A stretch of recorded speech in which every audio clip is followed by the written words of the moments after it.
ହୋଇପାରେ ସକ୍ରିୟ ଲଘୁଚାପ। 3 ଜିଲ୍ଲାକୁ ବିଜୁଳି ଘଡ଼ଘଡ଼ି ସହ ବର୍ଷା ହେବାର ଆଶଙ୍କା। ଏ ନେଇ ସମସ୍ତ ଖବର ଜାଣିବା, ସେଥିପାଇଁ ଭିଡ଼ିଓଟିକୁ ଶେଷ ପର୍ଯ୍ୟନ୍ତ ଦେଖନ୍ତୁ। ଭିଡ଼ିଓଟି ଭଲ ଲାଗିଲେ ଲାଇକ୍ କରି ଚ୍ୟାନେଲଟିକୁ ସବସ୍କ୍ରାଇବ୍ କରି ପାଖରେ ଥିବା ବେଲ୍ ଆଇକନ୍ ଉପରେ କ୍ଲିକ୍ କରିଦିଅନ୍ତୁ। ଦକ୍ଷିଣ ବାଂଲାଦେଶ ଏବଂ ସଂଲଗ୍ନ ଅଞ୍ଚଳରେ ମୌସୁମୀ ସକ୍ରିୟ ରହିଛି, ଯାହାର ପ୍ରଭାବରେ ରାଜ୍ୟରେ ବିଭିନ୍ନ ସ୍ଥାନରେ ବର୍ଷା ଜାରି ରହିଛି। 3 ଜିଲ୍ଲାକୁ ବିଜୁଳି ଘଡ଼ଘଡ଼ି ସହ ବର୍ଷା ସତର୍କତା ଦିଆଯାଇଛି। ଏସବୁ ଜିଲ୍ଲାଗୁଡ଼ିକ ହେଉଛି ସୁନ୍ଦରଗଡ଼, କୋରାପୁଟ ଓ ମାଲକାନଗିରି ଜିଲ୍ଲା।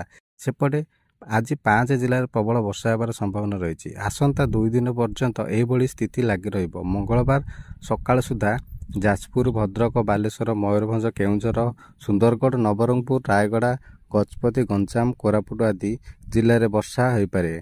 20 ତାରିଖରେ କେନ୍ଦୁଝର, ସୁନ୍ଦରଗଡ଼, ଦେବଗଡ଼, ଝାରସୁଗୁଡ଼ା, ସମ୍ବଲପୁର ଏବଂ ବରଗଡ଼ ଜିଲ୍ଲାରେ 1-2ଟି ସ୍ଥାନରେ ପ୍ରବଳ ବର୍ଷା ହେବାକୁ ଥିବାବେଳେ ପାଣିପାଗ ବିଭାଗ ପକ୍ଷରୁ ୟେଲୋ ସତର୍କତା ଜାରି କରାଯାଇଛି। ଅନ୍ୟପଟେ ରାଜ୍ୟରେ ବଜ୍ରପାତରେ 2 ଦିନରେ 16 ଜଣଙ୍କ ଜୀବନ ଗଲାଣି, ତେଣୁ ସତର୍କ ରହିବାକୁ ପାଣିପାଗ ବିଶେଷଜ୍ଞ ପରାମର୍ଶ ଦେଇଛନ୍ତି।